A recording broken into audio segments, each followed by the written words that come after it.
You're listening to the Songs of Inspiration podcast, bringing you local interviews and performances by singer-songwriters with the goal to give space to the music community and share local artists' messages and stories with the world. I'm your host, Lars Wickland.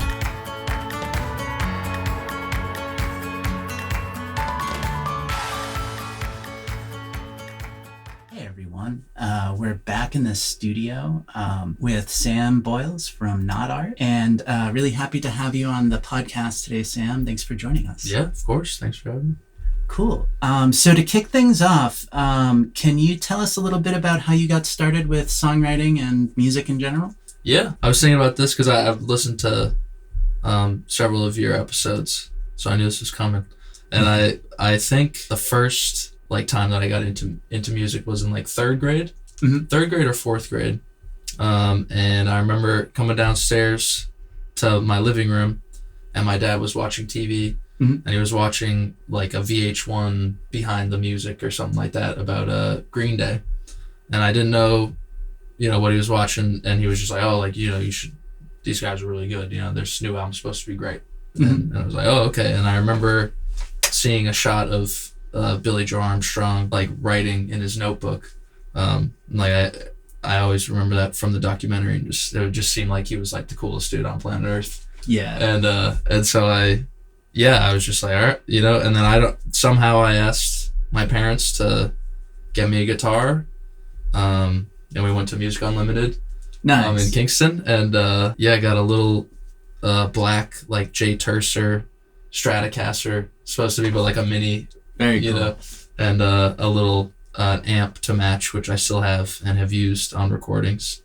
And they signed me up for lessons with this guy Jim. I took lessons for a couple of years, and then I had a performance at my fourth grade talent show. Very cool. And that was kind of the start of it. Nice. Yeah. Green Day is another one of those bands too that last episode we were talking about Nirvana a bunch as an entry point band, and Green Day is also one of those great entry point bands for musicians and for stuff. Sure.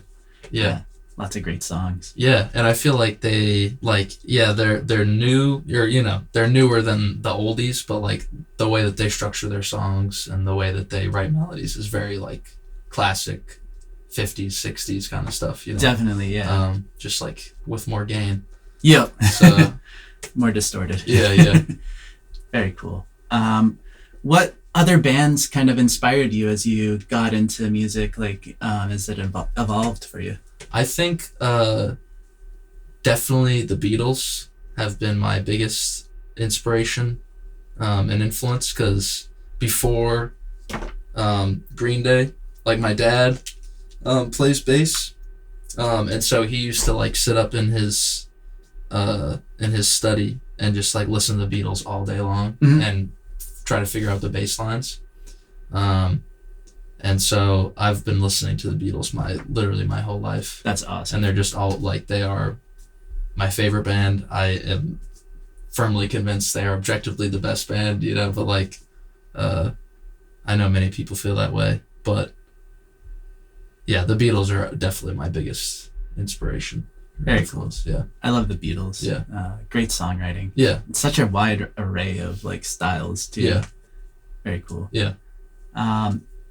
Did you have any mentors as you got started with music and songwriting? Not really. I think my dad was a big influence, because I don't know if I had a mentor for writing itself, but he has had a huge influence on what I think is good in music. He wouldn't call himself a musician, and he didn't start playing, he played bass, I guess, when he was younger, but then he didn't really pick it back up until he was 40. But he listens to music all the time, and like I said, he would play bass to Zeppelin and try to figure out all those lines himself. So he mentored me in that way, I guess, just showing me that this music that you're hearing, you can actually play it, it can actually be done. But like I said, I had a guitar teacher, Jim, and he was cool. I quit lessons when he really started to try to teach me scales and like really actually make me a good player, you know, really come down on me. But there weren't many kids or people I knew growing up who played music. Like I had a friend, Griffin, who I would jam with from time to time, and then there was one older kid at my high school, Willie DiNardo, who I think still plays music. Willie DiNardo in the Corporates. Oh yeah. Yeah. I met him at a songwriters round. Yeah, he's a really, really nice guy. Wicked nice guy. Good writer, but he was like the only kid who was like a musician in my school, you know, who was like in a band, and you know. Yeah. So no, I didn't really have mentors, I'd say, and it wasn't until I got to college that like I actually played with other people. I played some open mics with Griffin and stuff in high school, but yeah. Was there like an artist that like really made you want to like write your own songs? I don't know.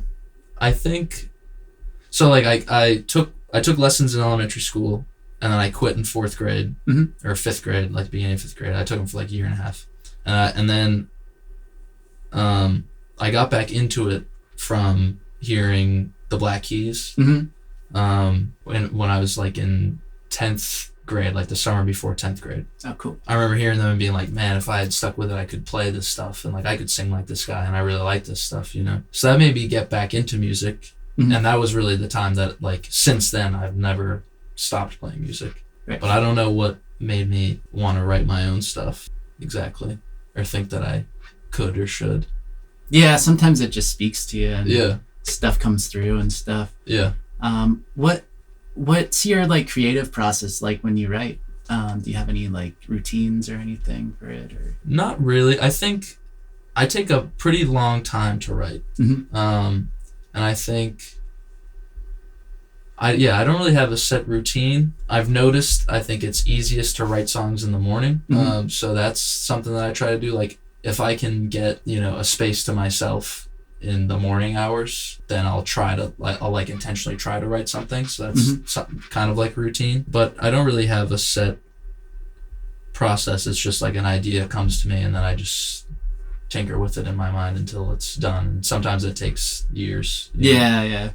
It can vary. Yeah, I've had songs that have taken years too. Yeah. It's always interesting. There's some that come together so quickly, and then others that are like, you have to let it simmer type of thing. and it's not the music that the music is usually instant. It's usually like as soon as I start playing something, I know how the whole thing's gonna go. And then I feel like I milk it and let it take a while because I like, you know, writing it. Yeah. So it's like the longer I take to do it, the longer I get to actually write it. You know, in a way. So usually it's just I just have to. It's always like a second verse, you know. I just always put off writing a second verse for it as long as I possibly can. Like we're playing a song tonight, and I still don't have a second verse for it, but I'll have to come up with something to do. I have a song that I haven't named yet, but I've been playing it out, and I'm like, I don't know what this is called yet, but here's a song. Yeah, and I don't know. It's nice when it's like, I don't know, because when it's done, and definitely when it's done and you've recorded it, it's like it doesn't feel the same. Yeah, for me at least.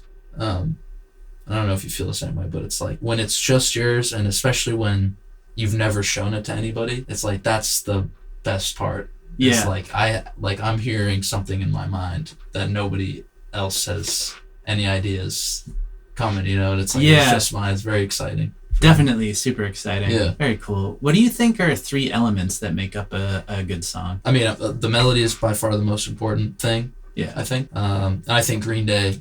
So actually, I just played a Green Day cover show. Oh, cool. With my 2 of my friends up in Amesbury, opening for this band Humbug. Shout out Humbug. They were cool.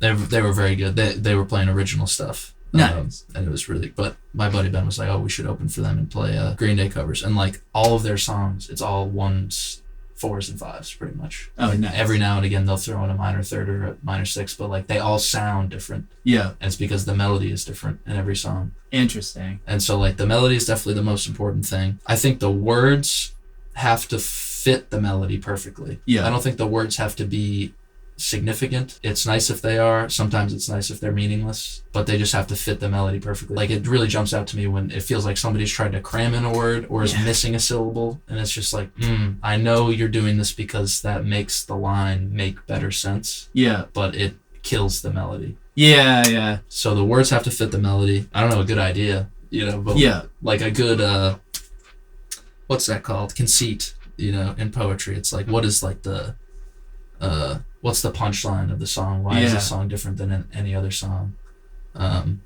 In terms of idea. I definitely feel you on the trying to cram stuff in, because I've experienced that myself. Yeah. Just like usually the second pass, you like have to simplify and make it fit the melody, and then it feels so much better when you do that. Yeah. So, Even if it like suffers grammatically. Yeah. It's like, it's just, people will know what you mean. Yeah, definitely. If you just make it fit the melody. Very cool.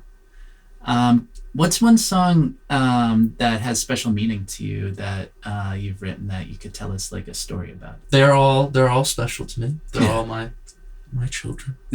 But I think the song that I'm proudest of is Outlaw and Fur.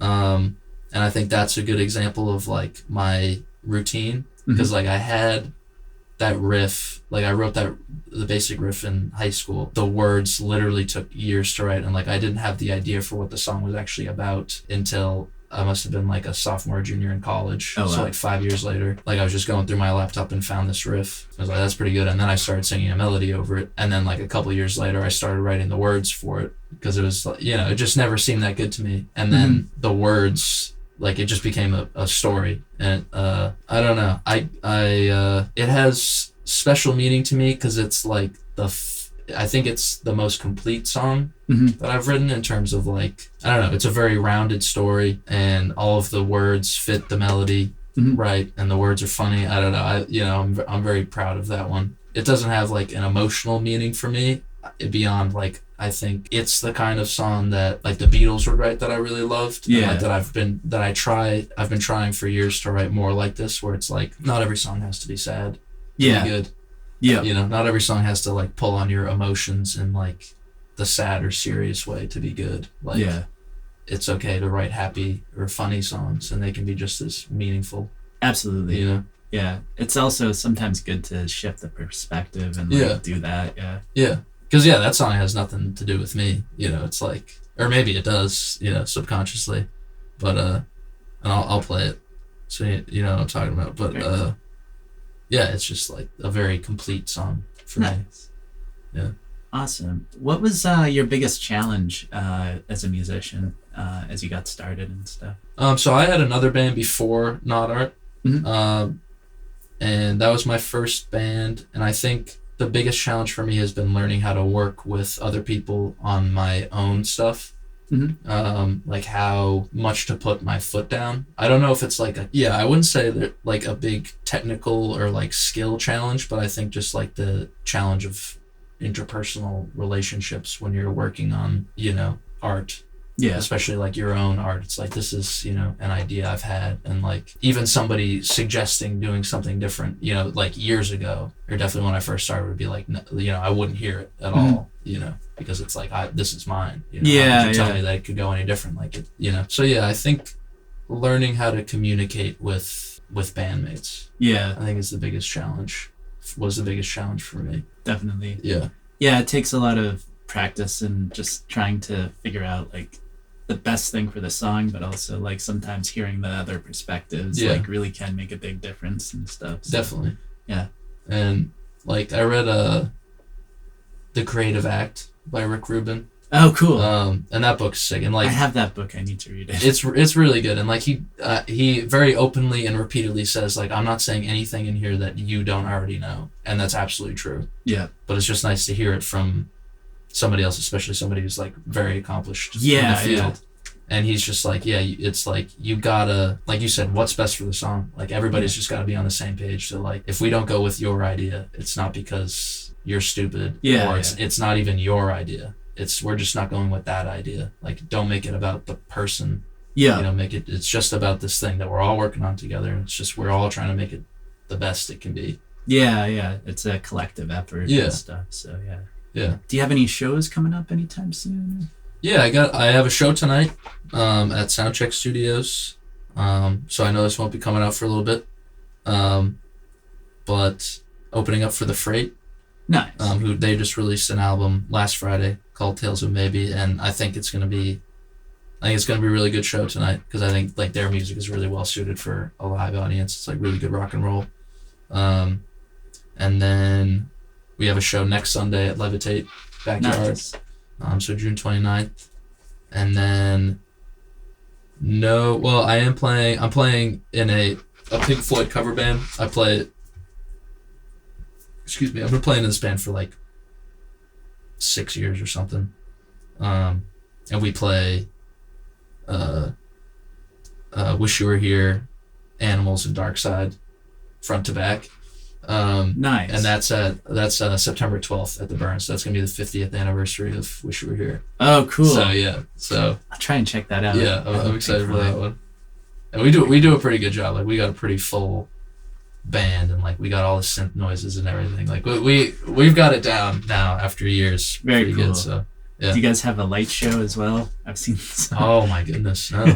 That's the final That's piece. the next actually. step. My lord, yeah, we need a projector and somebody working lights. I remember I saw one of the big tribute bands. I think they were called like Pink Void or something, Okay. and they had the huge inflatable pig. Oh man, one of the songs. that's a little out of budget for us. But Yeah, it was funny. I saw Roger Waters live, and yeah, he had the big pig, Nice. and it was large. Yeah. It was impressive.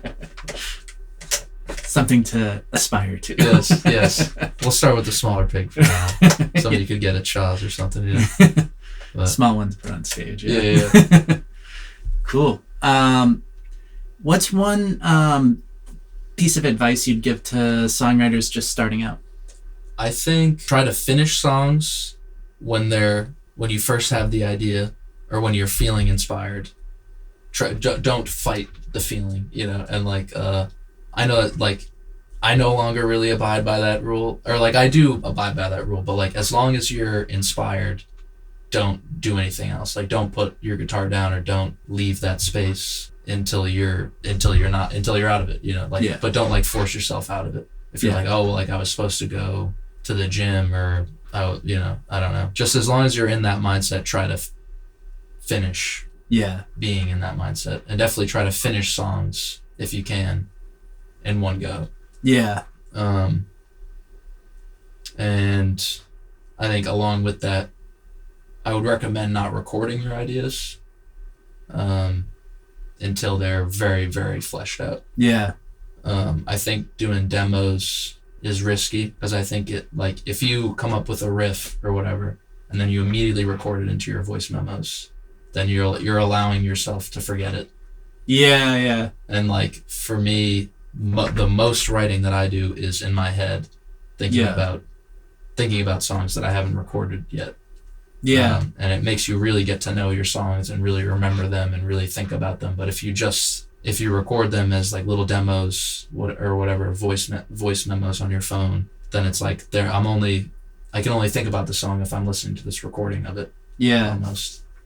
That's really good advice because the more you can internalize it too, yes, the better. Because I remember when I was working on something and I recorded a riff and then I went to play and sing it at another time and I couldn't play and sing it because I had forgotten I hadn't gotten the rhythm completely down, and in that moment I had it and then it kind of left me and type of thing. And I think like being able to internalize that stuff and really have it in your head, and then once you go to record it, it comes out in a much better way as well and stuff. You can evolve the idea and stuff. Yeah. Cool advice. Yeah. Sweet. Well, thank you for sharing so much about your process and your background. And I'm really excited to hear some music. So let's dive into the performance. Yeah, I'm done. I am not art with a K. I'm not the not art guy. And this song I just released. And I worked on it with my good friend Kieran Kelleher. He co-produced this with me, helped me with the arrangement. It's called Eventually.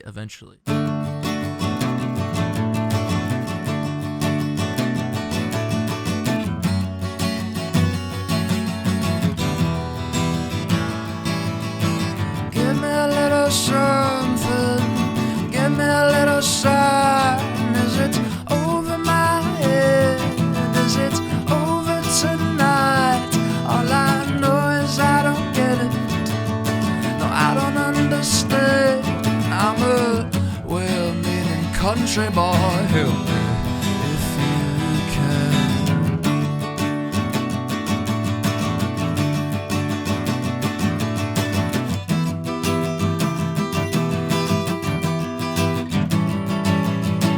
Every night I look up, the moon's so lonely. Think I'll tie her up around her, hook her down to hold me. Oh, I know if she could hear me, she'd see we're both the same.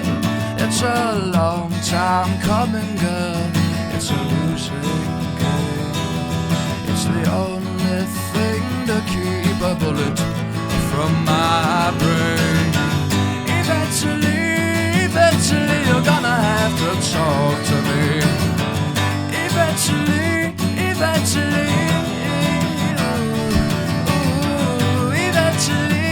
eventually you're gonna let your hair hang down.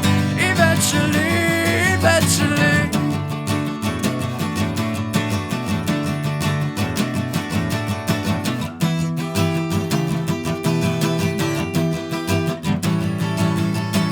All I need is nothing. All I want you to smile. Won't you tell it to me freely? Tell me one more time. I wanna get to know you. Just trying to hear your name. It's a long time coming, girl. It's a losing game. You're the only thing to keep a bullet from my brain. Eventually you're gonna have to talk to me. Eventually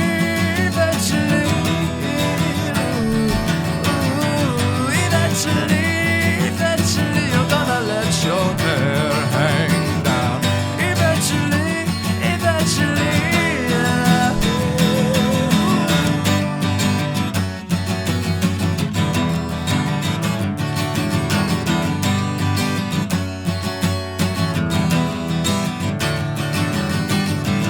Eventually you're gonna have to talk to me. Eventually, alright. I'm not art. You can find me wherever you found this podcast. And this song is called Outlaw and Fur.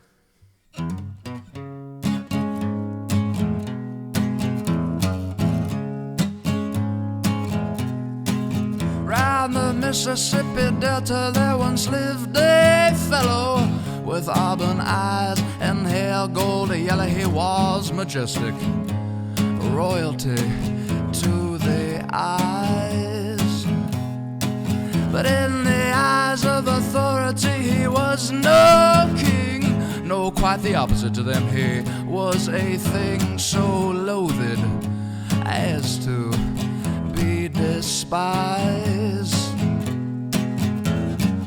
He was both loved and feared the same. You'd shudder just to hear the name, the outlaw in fur.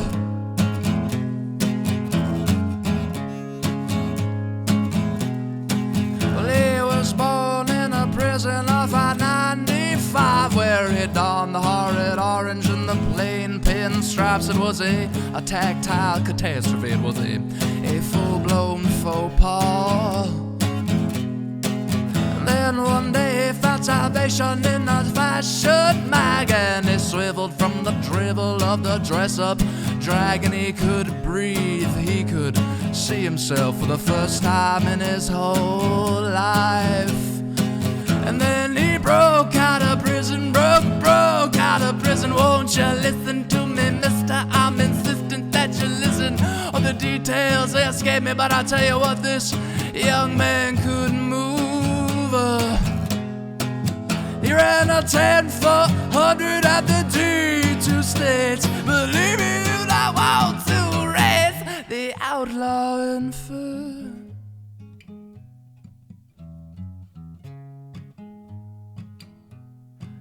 Yeah, the G-string of robberies, leopard printed in the press.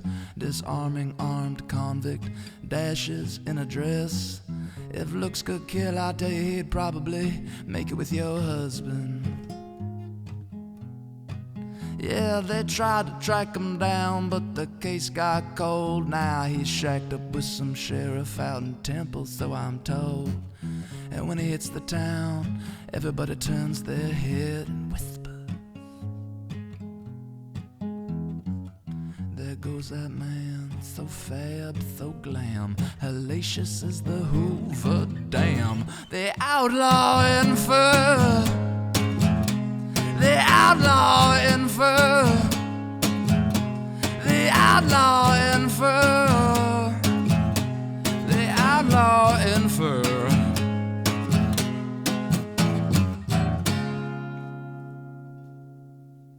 This is Not Art with a K, and this song I have not yet released. There's a song called Like Duncan Brown.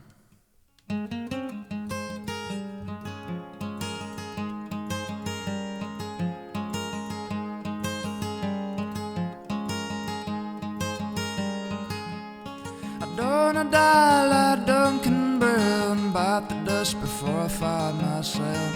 Matter of fact, gonna die at all. I'd rather live forever, tower 10 feet tall. I gonna die like Duncan Brown.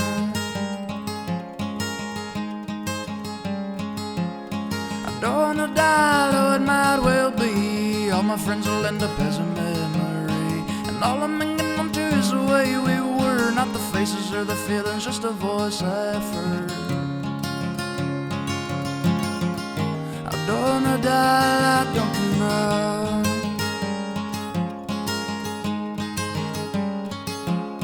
I'm gonna die, though you might well ask, is everything for nothing as my future past? Is what I'm really needing coming round the bend? You're born, you live, you die the end. I'm gonna die like Duncan Brown.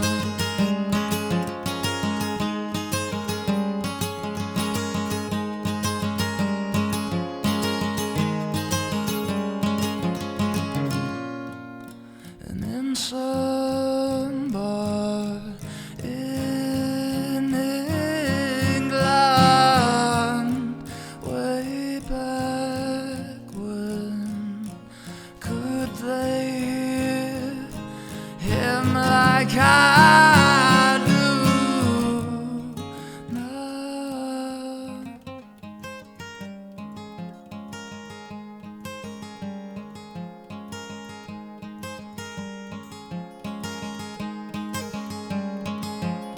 I'm gonna die like Duncan Brown, bite the dust before I find my sound. Matter of fact, ain't planning to die at all. I'm gonna live forever, tower 10 feet tall.